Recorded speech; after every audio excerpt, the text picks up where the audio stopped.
the coronavirus, all other viruses et maladies qui est dehors. Nous avons raison de nous faire en c'est pour ça que tout miracle psychologique, miracle financier, miracle de santé, miracle de la vie.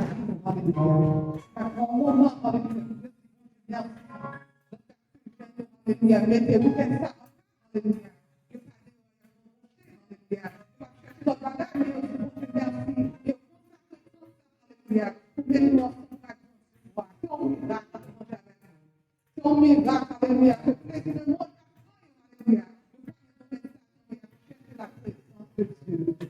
Merci, bon Dieu, alléluia, moment ça. L'Église évangélique haïtienne, Seigneur. The last Seigneur, for the last 22 years now. Merci, Dieu, d'avoir mon leadership. Et tout va bien, dans le Seigneur. Nous merci, Seigneur, d'être le Seigneur.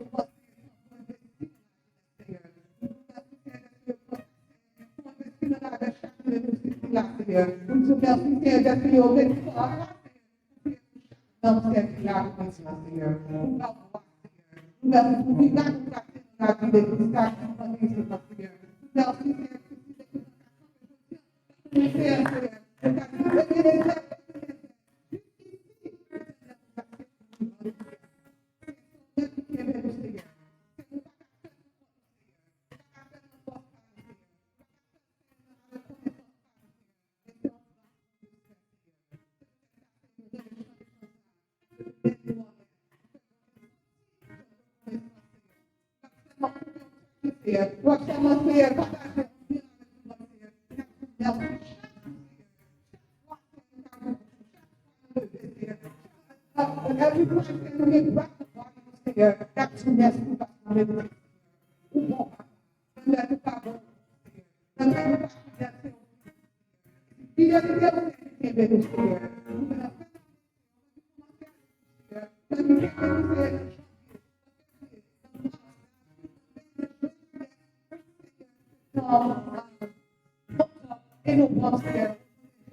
Eglise Baptiste Haïtienne, Massachusetts.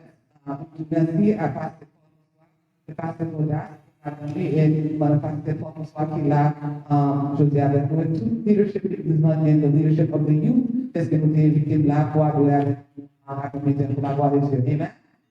Amen. So, comme je disais ce soir, c'est la 2015, and I actually remember the verse.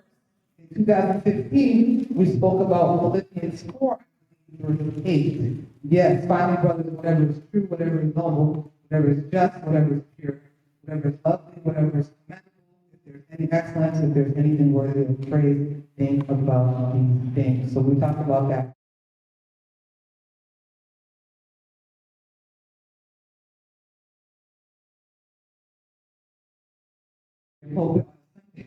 Afternoon, I cannot take it lightly, so I do thank you and I appreciate you. Amen. Let's give it up for Pastor Paul. Amen. Truly a friend to my father, to me, and to my family, and we're home. I have been blessed. I was here last night. I was blessed. back and forth. Mais c'est là, yes, tout, et puis la béni, la adoration, partake in fellowship with you. I want to give a shout out to the biography and said that the youth groups are always dominated by the females, right? Unfortunately, but you got to change that, right? You got your friends, encourage some people, and the young boys they'll go up and they'll kind of take over. Amen?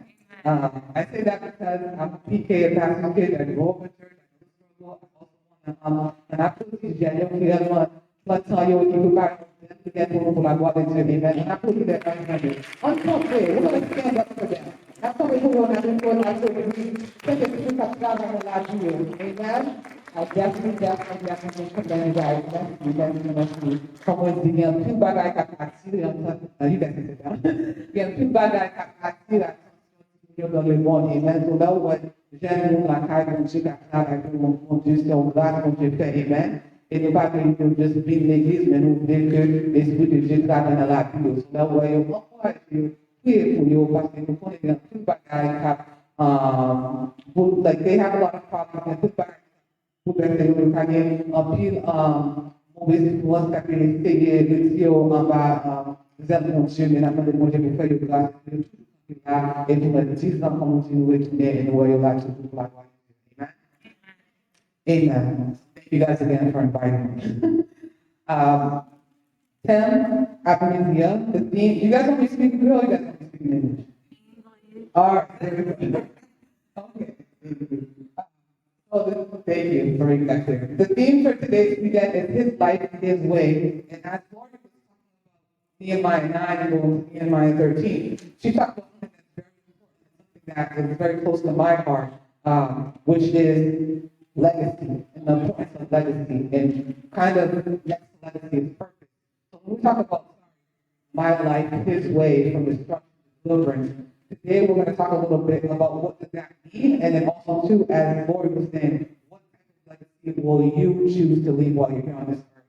We're all here on this earth, all are part of God's bigger story, and so we have to understand as we are individual actors, part of God's larger story, we need to think about what legacy we will leave. And we've already read Nehemiah chapter 9. The theme is taken from verse 31 to 32. I did make mention of a verse last night, and I found it, so I wanted to tell you guys, and I was talking about the fact that they read the book of the law of the quarter of the day, and the other quarter of the day they worship and confess to God. It's Nehemiah 9, verse 3. Nehemiah 9, verse 3, so I didn't want to just go back to there. But like I said yesterday, we talked about the new normal. The people of Israel, they were in a time like we are kind of in today. They were in a time where they were facing this great difficulty. They were in a time where they had been in captivity. They came back to their land, but they still weren't free because they were subjects of people who stole them. And so even though they got back to the land, things did not get back to normal. And the reason why God didn't allow things to really get back to normal is because God was trying to do a work in them. And it wasn't until the people of God really returned to the Word of God that the Bible happened and God began to change their story while they returned to the land. And I think that is encouragement for us. 2020 has been crazy, right? But as we anticipate things kind of not being the way that they are now, we don't need to worry about going back to the way things were towards how God wants things to be going forward in this new decade. And so yesterday we talked about the new normal, but today, if you can open your Bible, we're going to go to the book of 1 Corinthians chapter 6, verse 19 to 20. 1 Corinthians chapter 6, verse 19 to 20. Again, I grew up in church. As a leader, I know the drill. I used to be so annoyed when you pick a theme and the minister preach from the theme. But exactly what used to bother me a little bit. I'm going to 1 Corinthians 19, verse 20. The theme is important, but a lot of lessons that the theme has you can pick from other parts of the Bible. Amen?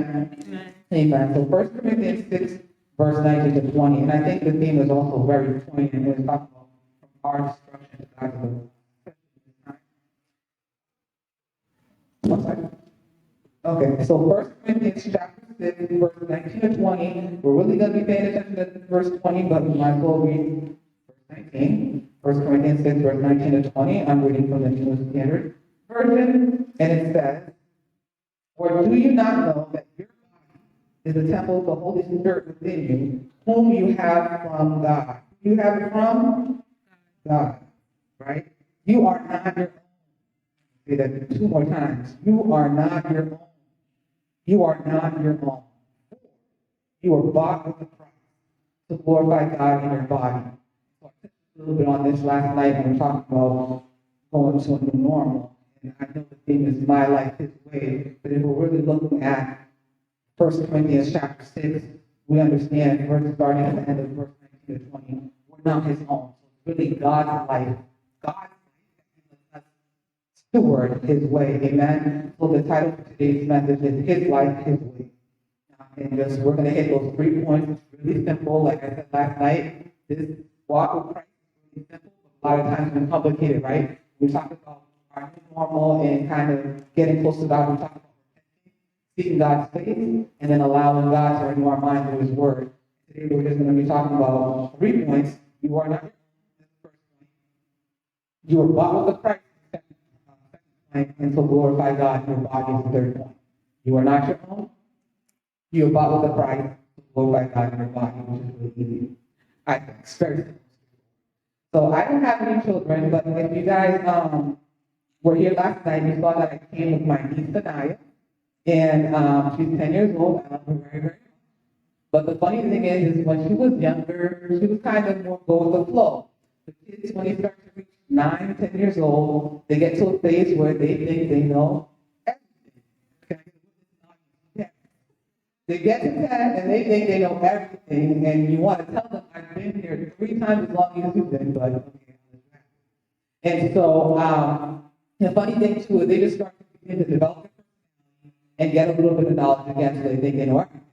And so when I hear my niece talk to my sister sometimes, I find it funny because she says, Mom, can you give me my phone, my this, my that, my money? But the funny thing is that my niece Anaya doesn't really have anything, right? Because it's my sister in pays for those things, right? And so my sister lets her have the iPad, my sister lets her have the iPhone as a gift. But those things really don't belong to Sanaya. Those things belong to her mother, who lets her have it, right? And so I think oftentimes when we think about our life as well, we think that it's our lives, but we have to understand that it's not really our lives as believers, because we've been bought for a price. It's the life that we have on loan from God, and we have to think about our legacy and what we will do with the life that Christ has given us. Amen? If you turn your Bible to Galatians 2, verse 20, Galatians chapter 2, verse 20, and I'll read for you to save some time. That's why the Apostle Christ said, like the Apostle Paul said, he said in Galatians 2, verse 20, I have been crucified with Christ. It is no longer I who live, but Christ who lives in me. It is no longer I who lives, so it's not my life, but Christ who lives in me. It's his life. And the life I now live in the flesh, I live by faith in the Son of God, who loved me and gave himself for me. Who loved me and gave himself for me. So when we talk about us living our life as young people, it's not really our life. It's Christ living in through us, and it's because he bought us and paid a price. Right?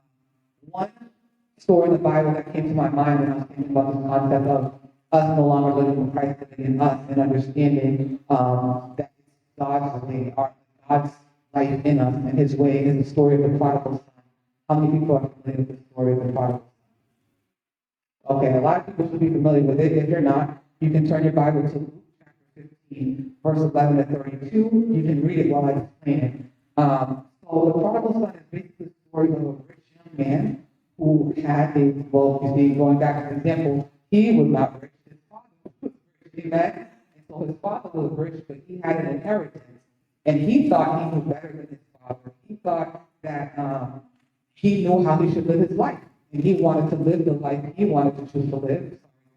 Verse 11 to 32. And so he said to his father one day that I want my inheritance. I want the money that you are going to leave for me after you die. And if you read the notes in the Bible, you realize him saying that to his father was disrespectful because the inheritance was supposed to come after his father died. And so he goes to his dad and says, I want my inheritance. I think I know better. I know that it's your money, but I think it belongs to me, and I want to spend the money the way I want to spend it. So his father doesn't argue with him. His father gives him the money, and the Bible tells us that he's living his life his way, and he thinks he knows best, but he miscalculated, right? If you look at verse 14, it says that he went and spent everything he had. He went and spent everything he had, and then he miscalculated because a severe famine arose in the land, and he began to be in need. And so we have a young man who had a father who cared for him, who had a father who took care of his every need, but this young man still thought that he could live his life his own way, and he thought that his life, his way, was better than his father's way. And so his father doesn't argue with him, his father gives him inheritance, and he goes and he spends everything he has doing all kinds of things that are not godly. And so he spent everything he had, but then a famine arose in the land. And when the famine arose in the land, he had no money. So even though he came from a very wealthy family and his dad had all his means, he found himself working in a pigsty. And in Jewish culture, that was a very low job because remember, pig was basically the filthiest animal to them. And so he found himself unable to eat. He found himself unable to survive. And then he realized when he was at his lowest point that he wanted to go back to his father's house because he recognized that even though he didn't understand it before, his father's way was better than his way. He thought he knew better than his father. He had a sense of entitlement. He asked his father for what he thought he was owed. But he realized through experience when he hit the lowest point in his life that he really didn't know everything his father did. Amen? And experience taught him that his father's way and living in his father's presence was better. And even us as Christians sometimes, we think that we know better than God. Just like, I was saying the example of my niece. Sometimes she thinks she knows better than me, but the Bible says God's ways are higher than ours. And God's thoughts are higher than our thoughts. And as high as the heavens are above the earth, above us. And so a lot of times we think that we know better than God, but we really don't. And it's through experience, it's through hard places, it's through hard times that we run back to Jesus and really realize that his way, his plan for our life is better. Amen? Going back to Jeremiah 29, verse 11, God has good plans for us, plans to prosper us and not to harm us. And again, the reason why we should live our life God's way is because we were bought with. How many of you guys have ever bought like a soda bottle or a bottle of soda? We talked about Haitian food earlier, so you guys like cola I want to talk about Haitian drink, cola. So a lot of times, I'm with you on it. Whenever we go to the store, or sometimes even when we're out in the street, we see people in the street going through the trash looking for bottles and cans, right? And why do they do that? Money. They do it for money, but they think it's free money, right? However, if you've ever bought a bottle of soda or you've bought any type of bottle of drink, you know that when you buy a bottle of soda, if it says the soda is $1.24, you're going to pay $1.34 for the soda. Why? The bottle deposit, right? So there's tax, but there's also a bottle deposit. So someone goes after you finish drinking your soda and they're going through your trash. They think that that's free money, but it's not free money because someone already paid for that deposit at the store, right? So when they go into the redemption center, they're getting the 5 cents. They didn't invest that 5 cents because somebody else already paid it, right? And so it's the same thing for us as Christians. First Corinthians 6 verse 9 says, "You were bought with a price." That means that the freedom we have, even though we experience it, Jesus Christ paid for it, right? So we have the ability to walk in that freedom and receive that freedom, but it's because Jesus Christ already paid for that freedom on the cross. Amen?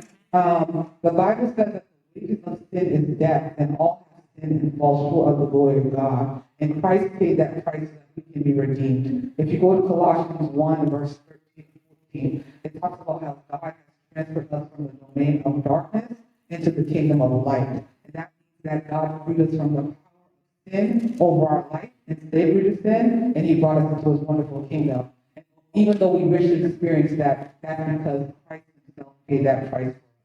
And because of this, in verse 10 of Colossians 1, Paul exhorts us to walk in a manner worthy of the gospel.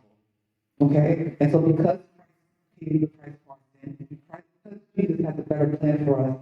At the end of 1 Corinthians 6, verse 20, it says, "So glorify God in your body." How do we glorify God in our body? How do we live the life that He has given? How do we live the life He has given us His way? Burger King says you can have it your way, but as Christians, we have to understand that we should live our lives the way God wants us to live. Amen? And so that's why 1 Corinthians 10, verse 31 says, "Whatever you eat or drink, whatever you do it all for the glory of God." Everyone's story is different. Everyone's called to live out their life for Christ differently. They said that our sister, I can't remember her name, but she is the dance and worship leader. Amen? Her story is different than mine. If I was the dance leader, you guys, I don't think God would be glorified. If I was the leader of dance, that's not my gifting. That's not my calling. That's not my talent. God has not called me to minister in that way. If we think of the parable, you have to okay. If we think of the parable of the 10 talents, God gives everyone different gifts in different ways because God is a great God. He's an excellent God. And if you look at Ephesians 4, it says that God gives us gifts so that everything works together, the body can grow up and work well, function properly. If everyone was dance ministry leaders, then every Sunday you would come here and we would just be dancing. There would be no reading of the word. There would be no one to play on the piano to help us worship God. There would be no one preaching. All our stories are different. We all are called to serve God differently. But what God doesn't want us to do is to be like the person, if you know the story, one person was given 10 talents, the other person was given 5, and one person was given 1. The person who was given 10 was not better than the person who was given 5. The person who was given 5 was not better than the person who was given 1. But each one was given according to the grace and ability that God had gave them. Amen? And so the person who God gave 10 went and took that 10 and made 10 more. The person who God gave 5 went and took the 5 talents and made 5 more talents. But the person who God gave 1, God didn't judge that person because he only had 1. But when the master came back and was upset because that one person took what God gave them and they didn't multiply it. They didn't use it, but they buried it in the ground. They buried it in the ground, and then when the master came back, the person who had 10 said, "Hey, you gave me 10. I know how hard you work for your money. You left me 10 talents to steward. Out of the 10 you gave me, I made 10 more." And the master said, "Good job. Because you multiplied the 10, I'm going to give you, you were faithful over the 10, I'm going to give you more." And the person who gave 5 said, "I know how hard you work. You gave me 5 talents. And made 5 more talents." And the master said, "Great job. Because you're faithful over the 5, I'm going to give you more." And the person who had the 1 talent didn't use what God gave them, wasn't a good steward what God gave them, came, or the master gave them the parable, came, and instead of being honest, that person gave a cheap excuse. "Well, I know how hard you work. I didn't want to lose your money, so I buried it." And the master said to him, "If you know how hard I work, then you would have taken the chance and you would have made more like the other people did." And because that person chose to bury his or her talent, the master took that 1 that they even had and gave it to the person who made 10. And so what's the whole point of that story? We all have different talents. You may be called to minister to people. Maybe you're a people's person. Another person may be quiet and what they're really good at serving as an usher. May not be a good speaker, but they're a good musician. God is calling you, whether you eat or drink or whatever you do it to the glory of God. Serving God doesn't mean you have to serve God in a traditional church function. I will never forget. Like I said, I was born in church, raised in church, my parents were Christians. And when I was really young, like 13, and that's something pretty for young people, because even when they're hanging around with their friends in church, I had friends when I was 13, and we all, we weren't perfect. Hang out and we were like that church. So, that friend wouldn't really entice me to do something that wasn't too ungodly because we were all in church and involved in youth group, etc. But then when I went to high school, I really began to just be pulled away from the Lord, by negative influences and negative friends, etc. And so I was like in church, but my heart was not really with the Lord. And so I began to grow older. I went to college and I went to grad school. And the Lord just really began to deal in my heart. And I would be like in places where I should have felt joy, where I was surrounded by people, but I really felt lonely. I just felt God letting me know, like, I was living my life my way. And he was like, I will be with you, I will prosper you, but you have to surrender everything, right? I was a bit of a control freak. And so I just got to the point where I was like, God, I'm tired of doing things my way. I want to live my life for you. I want to surrender my life to you. And then I gave God my one talent, and I just saw him multiply and increase it to the point where today, Ephesians 3 verse 20 says, God can do exceedingly, abundantly, above all that you can ask or think. And I really see him doing that in my life today. All that to say is that I used to beg God, well, let me just be in full-time ministry. And God would not let me. He would not let me do it. I'm like, well, God, I could do it. This parachurch organization, I could do this. I was trying to tell God how I could serve him. But God said, no, I can use you in the marketplace. I can use you in the professional arena to share and spread the light of Jesus Christ to people who may not even step foot in a church ever. Amen. So all that to say, maybe God is not in. Let me clarify that as well. I do volunteer in my church. I do work in my church professionally. I work in the marketplace. So maybe God is not calling you to be a deacon, but maybe God is calling you to be a light if you are working in the corporate space. Maybe God is calling you to be a light on your basketball team. Maybe God is calling you to be a positive light on the football team. Everyone's calling does not look the same, but God does ask us to take what he's given us and be good stewards of it. Amen? And so that means we have to let our light shine. That means when people are talking about things that are not honoring to God, we don't just join in the joke, or we don't just laugh, but we make a decision to let the light of Christ shine and let people know that that's not really uplifting, that's not really empowering. That means that we have to live our lives pleasing to God. And as Romans 12 verse 1 says, offer ourselves as living sacrifices. You're not always going to want to do what you should do. That's why the Apostle Paul says, what I want to do, I do, and what I don't want to do, I do. Who's going to free me from this body of sin? But then he gives thanks to God and says, thanks be to Jesus Christ, who delivers us from this body of sin. Amen. Galatians 5 talks about if we want to live by the Spirit, we have to, if we live by the Spirit, we have to keep in step with the Spirit. Your flesh and your spirit are always going to be at war. It's always going to be a struggle. But when you remain rooted in Christ, that's when you have the power to live a life that's pleasing to God, and that's when you receive the victory. Amen? Amen. And so living our lives, right?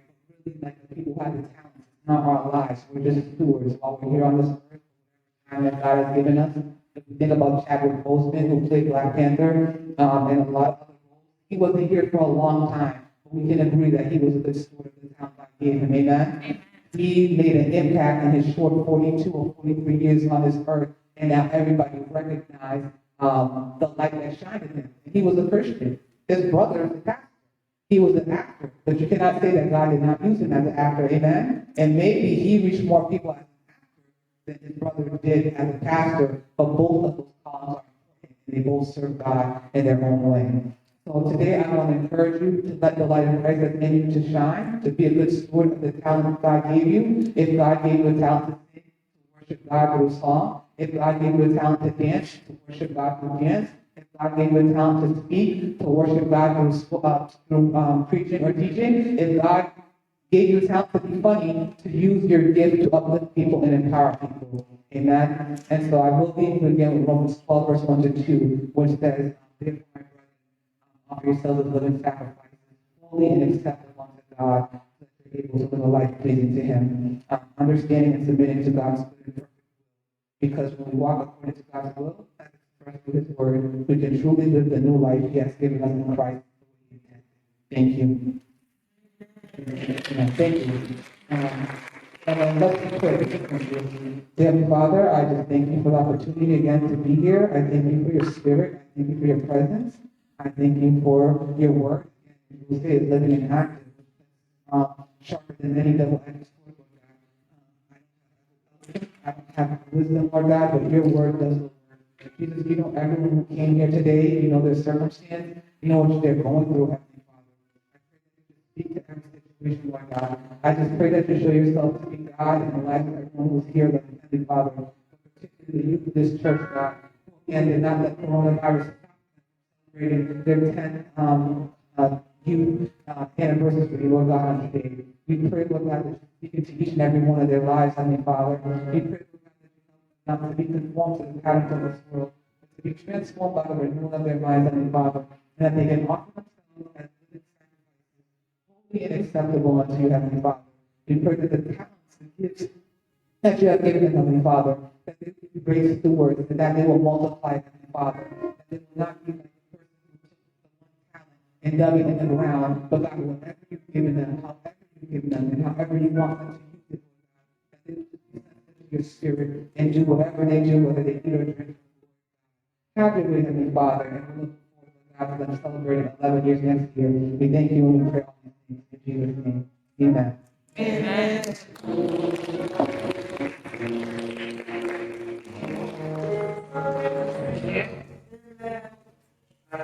Merci pour passer nos ensemble, de votre merci pour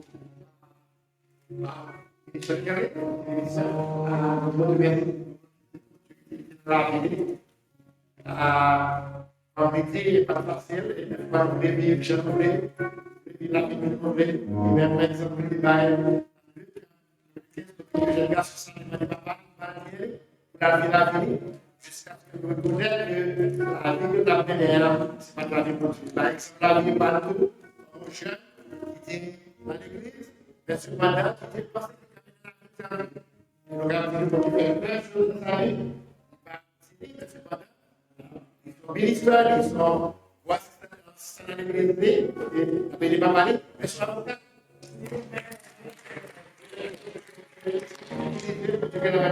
Dans la vie. Et il m'a facile pour nous-mêmes, pour nous faire un petit cas de la tasse. Il est là pour nous prier avec nos vies. Si c'est comme qui, Jean, ou bien dans le monde, on va diriger pour nous-mêmes. Pécher pour nous-mêmes.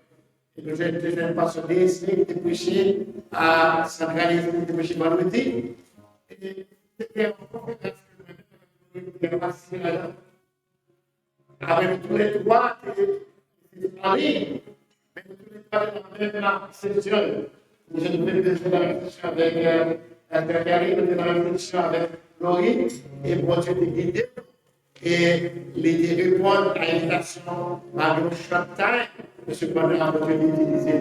Et là, on va continuer à servir avec nous-mêmes. Même si on a servi avec le cadre de 18 novembre 2016, et on utilise avec le novembre 2017, et on continue avec le grand chose de ça. La place de Laurie qui va dire nous de la fête pour clôturer une période. Ça a été merci avant que pour Laurie. Il fait un pire travail.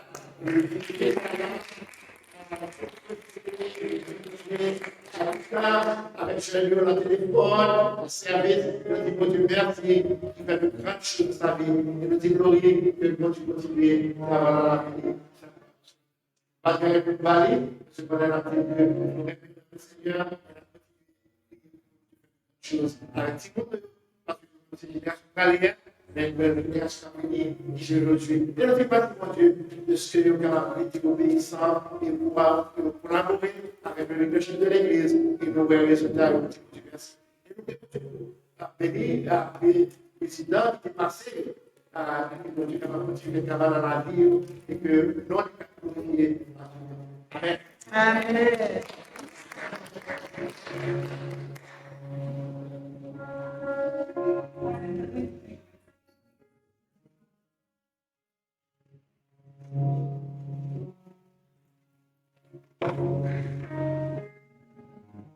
We want to thank you with this gift that you have given us in the past 2 days. For your words of encouragement. We hope that you accept this gift in honor and love. And we pray that you continue to be used by God in lawyer career and also in preaching as well. And we won't forget your presence that you met with us 4 years ago to 4 years later now.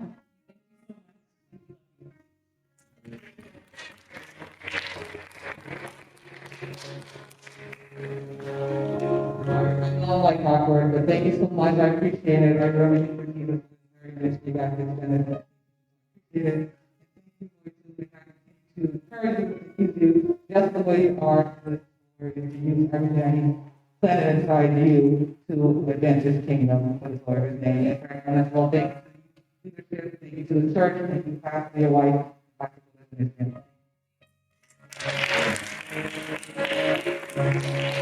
We also have our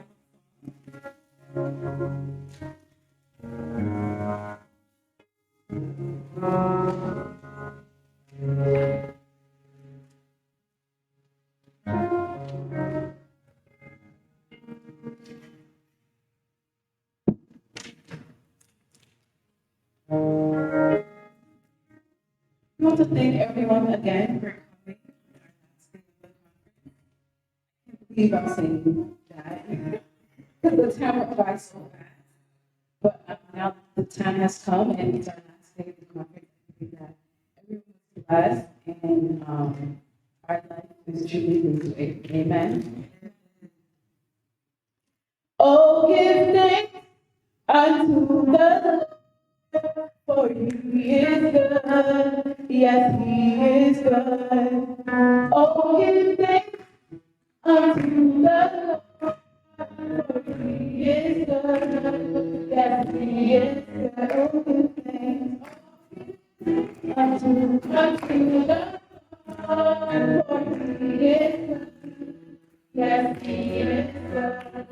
He is good.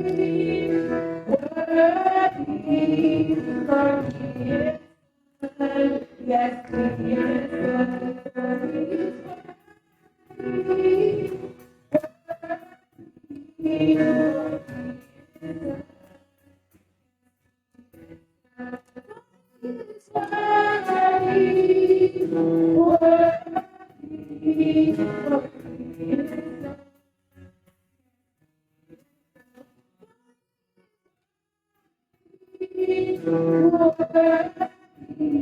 good.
For He is good.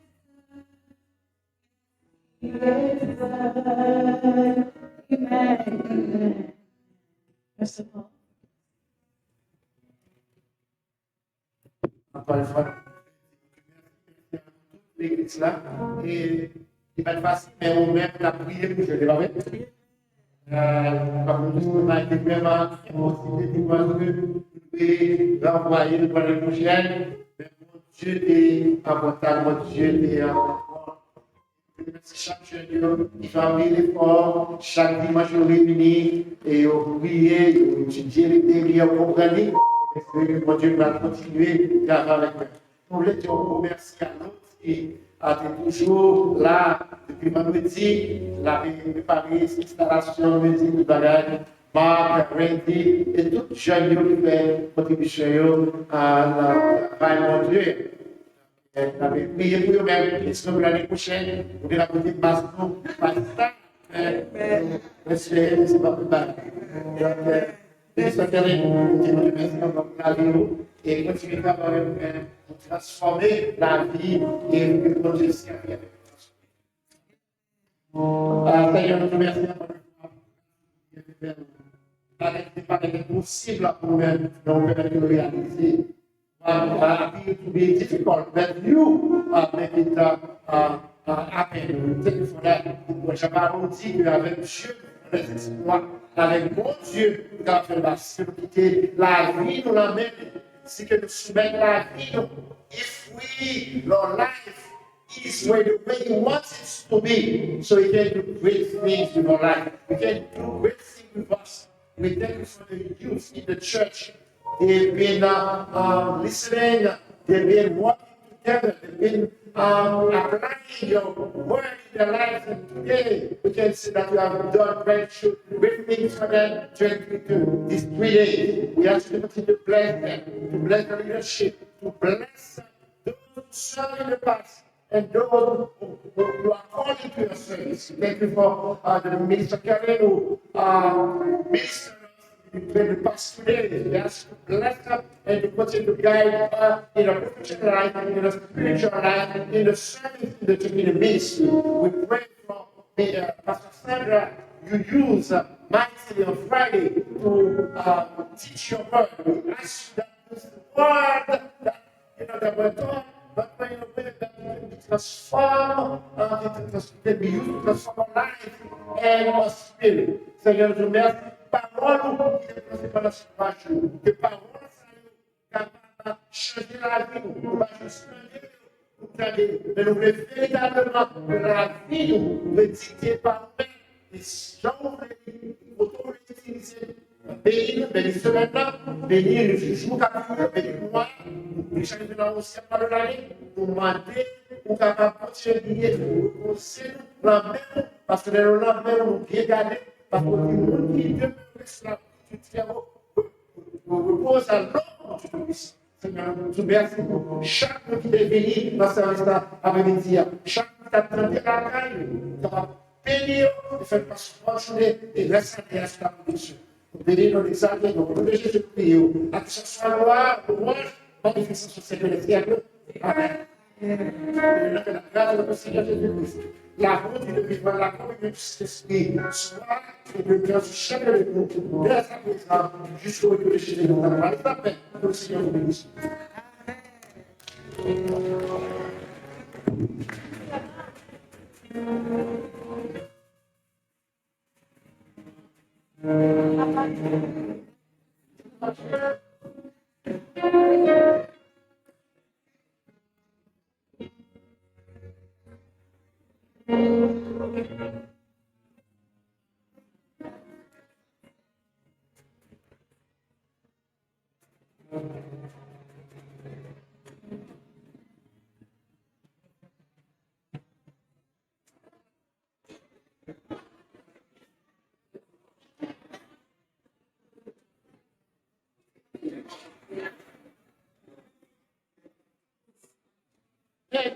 La manière que nous ne passons pas, la manière que nous ne passons pas, ça se passe de la manière.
You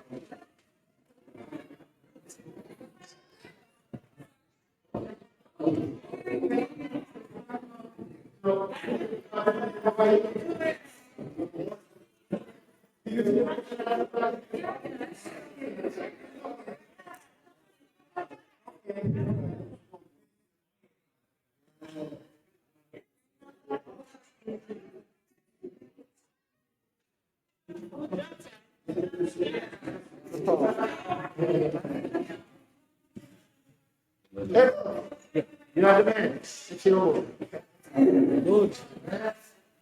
You want to help? Thank you so much, guys, for your help.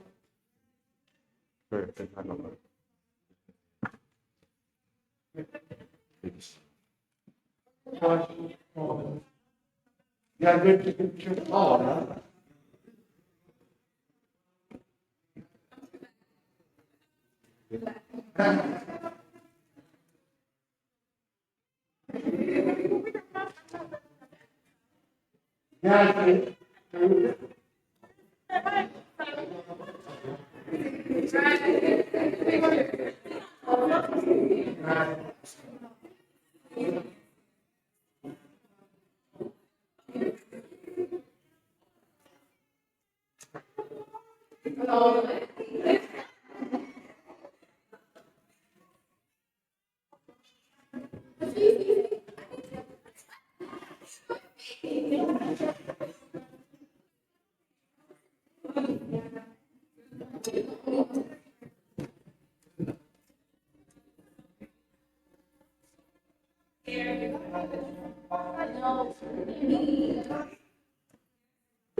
You know what? I did something for you. It wasn't coming so easy. You was so easy. But let me do something easy for you. Yeah? Oh, okay. Yeah. You know what? You guys have to shake. Let's go Sunday. You want to do it.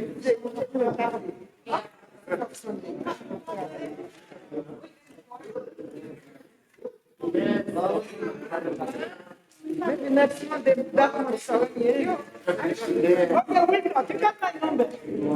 Yeah. Oh my goodness. This is what I